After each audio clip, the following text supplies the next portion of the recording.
О мировых трендах в исследованиях студентов и преподавателей университета, совместных уникальных проектах с российскими предприятиями и об условиях, которые созданы для совершения открытий, мы сегодня поговорим с ректором Чувашского госуниверситета Андреем Юрьевичем Александровым. Здравствуйте. Добрый день, Ирина. Андрей Юрьевич, в этом году российским вузам в экстренном порядке пришлось перейти на дистанционную, то есть, по сути, цифровую научно-образовательную среду. Каким оказался этот переход для университета и как вы оцениваете результат? Сама жизнь сегодня чрезвычайно динамична, и не то чтобы каждый год, каждый месяц, а может даже и день подкидывает нам новые задачи. И вот нам пришлось в марте этого года в силу известных таких форс-мажорных обстоятельств стремительно, надо сказать, перейти на дистант. И если оценивать свой университет и систему образования в целом, я должен констатировать, что вот этот стресс-тест на устойчивость в этих условиях мы выдержали. Вот понятно, что сегодня каждый преподаватель, студент имеет собственный ящик электронной почты. Но нам пришлось применять и другие инструменты. Это разнообразные мессенджеры, это социальные сети, использовать режим видеоконференций вот для того, чтобы учебный процесс потерял как можно меньше. Главное — качество. И надо сказать, что вот мы заранее уже заказали и сегодня оборудовали и запустили такую онлайн-студию для записи обучающих курсов, для проведения вебинаров. Она сегодня работает, и преподаватели успели записать десятки курсов, которые сегодня используются в формате дистанционного обучения. Задолго до событий текущего года в ЧГУ были начаты исследовательские работы, которые обрели особую актуальность как раз во время пандемии. Так, например, 2 года назад в университете была открыта студия робототехники и искусственного интеллекта. Робототехника, насколько это направление сегодня популярно? В мировом масштабе это точно одно из самых популярных направлений. И вот многие наши зрители, конечно же, знакомы с проектом создания робота, получившего хорошее имя Федор. Что он может делать? Ну, конечно, простые пока манипуляции, но тем не менее может оказывать неотложную помощь. Побывал в космосе, он имеет достижения. И лучшие российские умы, ведущие ученые разрабатывали эту тему с 2014 года.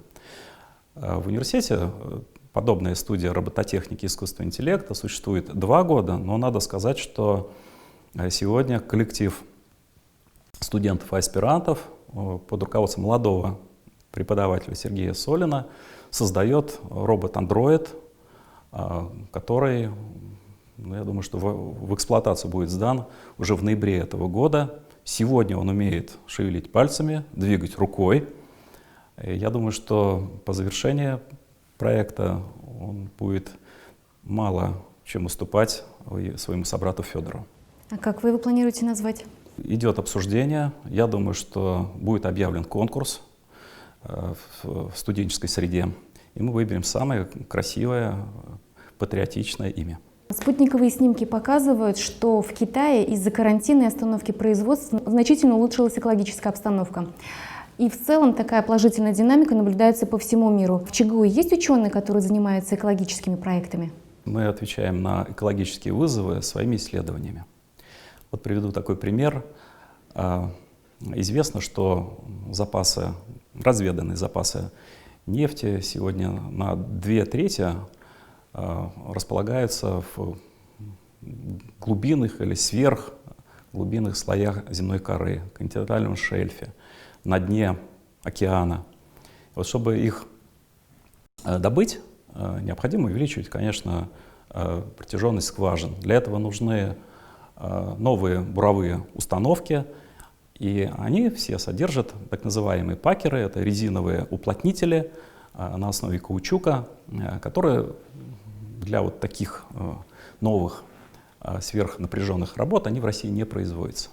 Поэтому был федеральный конкурс, который мы выиграли, и совместно с производственным объединением имени Чапаева начали реализовывать проект по созданию сверхпрочных резин как раз для нефтедобывающей промышленности. Нам это сделать удалось. Сегодня проект запущен, производство создано. Со стороны нефтедобывающей отрасли есть очень высокий интерес к этой разработке.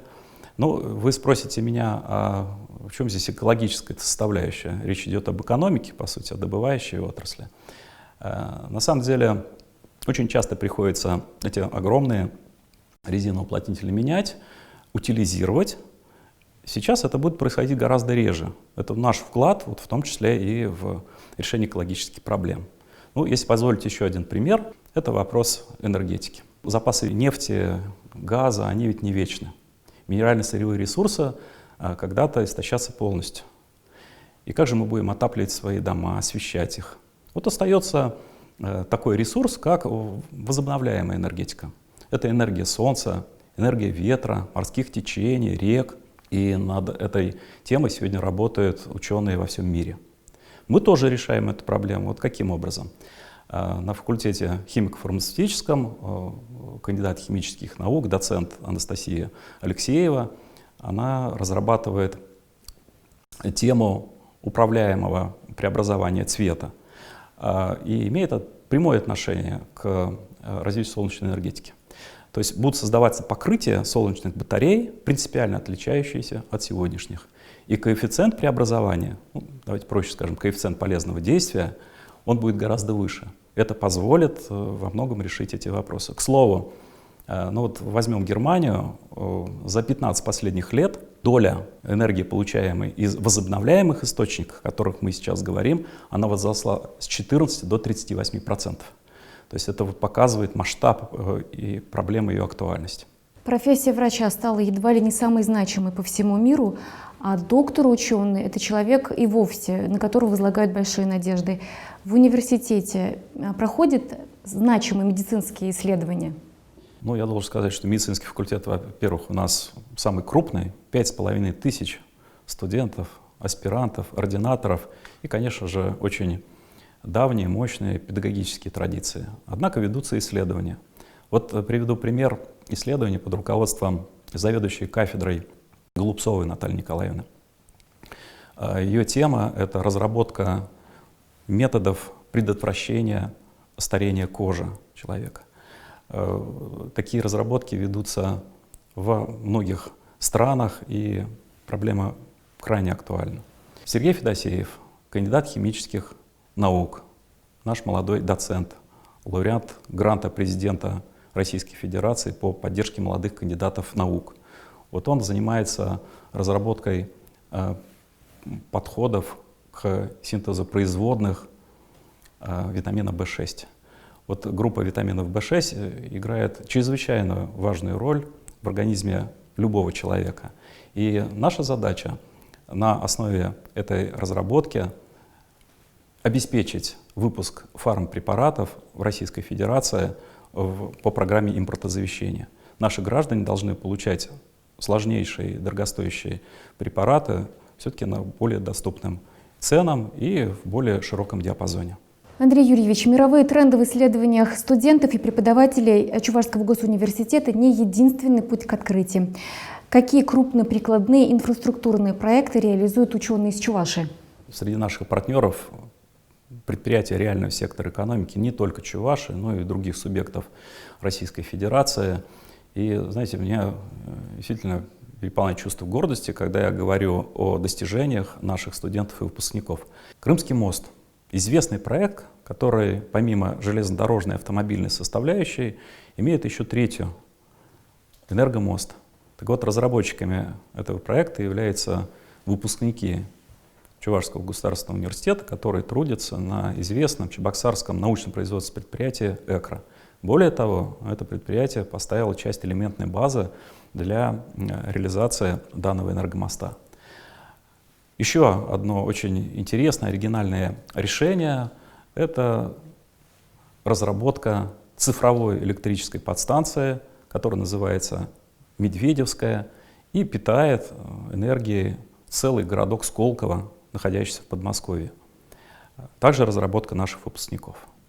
Кроме того, надо отметить труд наших ученых строительного факультета. Их оригинальный геотехнический метод применяется для исследования конструкций, их прочности, устойчивости, таких как большая спортивная арена в Лужниках, это терминал Домодедово, это парк Зарядье. Вы понимаете масштабы этих сооружений, этих конструкций, и то, что исследования выполнены нашими чувашскими учеными, это о многом говорит. Кроме того, с 2017 года мы совместно с двумя центрами травматологии, ортопедии и эндопротезирования, которые находятся в Чебоксарах и в Смоленске, реализовали проект по применению углеродных пленок для противодействия возникновению и распространению бактерий и инфекций в тканях, которые расположены вокруг эндопротезов крупных суставов конечностей. Надо сказать, что метод показал свою высокую эффективность и получил патент Российской Федерации. Безусловно, важно, что работа студентов, преподавателей и выпускников высоко оценивается на уровне страны. Наверняка эти исследования и наработки внедряются и в Чувашии. Ну, безусловно, мы все-таки, несмотря на федеральное финансирование, прежде всего вуз, который обеспечивает кадрами и разработками свои предприятия. Разработана совсем недавно, в этом году, новая программа социально-экономического развития Чувашской Республики на ближайшие 5 лет. И наши ученые, преподаватели разных факультетов активно участвовали в этом процессе. Кроме того, вот лично с исполняющей обязанности главы Чувашской Республики мы вели неоднократно диалог и получили положительный результат по поддержке участия вузов в программе стратегического академического лидерства вузов России, которая будет объявлена ориентировочно осенью этого года. Ну, что дает участие? Ну, во-первых, само по себе участие очень важно. Кроме того, если мы станем победителями, получим статус национального опорного университета, то, конечно, это дополнительные бюджетные места, это дополнительные средства на научные разработки. Я думаю, что это очень важно для повышения качества образования, подготовки кадров через практикоориентированное обучение и через науку. Мы говорим о том, что уровень преподавания самих выпускников достаточно высок. А какие условия созданы в университете для совершения открытий? Понятно, что образование — это не только занятия в аудиториях, в лабораториях, это гораздо более сложное явление. Да, у нас 15 факультетов, да, мы реализуем в соответствии с федеральными государственными образовательными стандартами более 110 программ высшего образования, однако мы создаем дополнительные условия, может быть, и не всегда обязательные по стандарту. Ну, например, воссоздание учебной цифровой подстанции на факультете энергетики и электротехники. Это совместный проект с нашими партнерами по электротехническому кластеру. Уникальный. Она была создана первой в вузах Российской Федерации. Конечно, это симуляционный центр, который сегодня появляется в медицинских вузах и на медицинских факультетах нашей страны, но он, опять же, сделан нами выше тех стандартов, которые требуются. Сегодня там проходит первичную аккредитацию, дающую право на практическую деятельность не только выпускников медицинского факультета, но и практических врачей, работников нашего здравоохранения. Я хочу сказать, что Дворец культуры Чувашского госуниверситета, а молодые люди, они удивительно творческие создания. Он оснащен, укомплектован сегодня лучше любого подобного Дворца культуры в Приволжье. Строится бассейн. Я надеюсь, что в конце этого года мы завершим его строительством 6 дорожек в микрорайоне Университетский. Уверен, что и жители республики во внеучебное время тоже будут иметь возможность пользоваться его услугами. Конечно, это наш кампус университетский, который помимо общежития содержит еще и спортивные площадки с искусственным покрытием, с освещением. Мы над этим очень серьезно работаем. Как университет поощряет студентов, тем более одаренных? Какая стипендия предусмотрена? Большое количество самых различных стипендий, и академическая обычная, и повышенная, если вы учитесь на 4,5 или на 5. Есть стипендии для ребят, которые у нас стали победителями, призерами как заключительного, так и регионального этапа Всероссийской олимпиады школьников. Также мы поощряем стипендии, размеры сейчас назову, тех, кто успешно выступил на олимпиадах Чувашского государственного университета по предметам. Олимпиады Надежды электротехники, Надежды мышцестроения Чувашии. Это 10 тысяч рублей в первом семестре, а затем, после сессии, при подтверждении высоких результатов обучения и активностей, 3800 рублей. Такие же бонусы сегодня ждут с этого года, вот обращаю внимание, ребят, которые получили по сумме баллов ЕГЭ 255 баллов и выше. Речь идет о факультетах технического направления, а также прикладной математики, физики, информационных технологий, по направлению химическая технология. А тот, кто сдал на 240 баллов и до 255, их ожидает стипендия в размере 8 тысяч рублей, а затем, через каждую сессию, при подтверждении высоких результатов обучения, как я сказал, и активности в различных сферах, причем принимается и наука, и участие в культурной, спортивной жизни, волонтерской университета. Портфолио формируется очень разнообразно. У них есть шанс получать 3800 рублей ежемесячно. Это не исключает возможность получения и других стипендий, государственной. Кроме того, университет заботится о своих студентах, и социальную стипендию получают ребята из малообеспеченных семей. Кроме того, работает профилакторий. 800 ребят каждый год бесплатно проходит лечение, более того, получает питание в этом профилактическом учреждении. Надо сказать, что мы развиваем инфраструктуру спортивную, и в августе этого года сдадим в эксплуатацию новую спортивную площадку для технических факультетов, опять же, которая выполнена по самым современным стандартам, где можно заниматься игровыми видами спорта. Стимулируем к тому, чтобы ребята участвовали в самого различного рода конкурсах, не только республиканских, окружных, но и федеральных. И вот примером тому, что наши наставники помогают добиваться больших успехов, побед, являются результаты выступления в таких конкурсах, как «Я профессионал». Организатором является известная всем платформа «Россия – страна возможностей». Вот в этом году у нас 11 победителей и призеров, а некоторые ребята достигли таких результатов, решая сложнейшие, собственно говоря, задачи олимпиадного уровня по нескольким направлениям. Вот программа профстажировки, ее первый этап вообще у нас тоже приятно удивил, потому что мы заняли по количеству победителей и призеров второе место в России среди вузов. Было разыграно всего 500 призовых мест, из них 26 забрали студенты Чувашского государственного университета. Это результат работы. Ребята молодцы, конечно. Ну и преподаватели, которые выступали наставниками, тоже сработали, я считаю, что на 5. Безусловно, это программа «Умник», которая дает возможность получить деньги, средства на реализацию своей задумки, проекта. Это 500 000 рублей. То есть достаточно серьезные средства. И ежегодно наши ребята выигрывают эти конкурсы и разрабатывают очень интересные устройства, технологии, которые потом используют предприятия. Вот я считаю, что такой подход через практикоориентированный процесс, через конкурсность делает наших выпускников очень успешными, конкурентоспособными, а жизнь в университете, время, которое они провели, очень насыщенным и нацелены в будущее. ЧГУ — современный вуз. А где посмотреть информацию сегодняшним, завтрашним выпускникам школ, чтобы принять решение и выбрать Чувашский госуниверситет?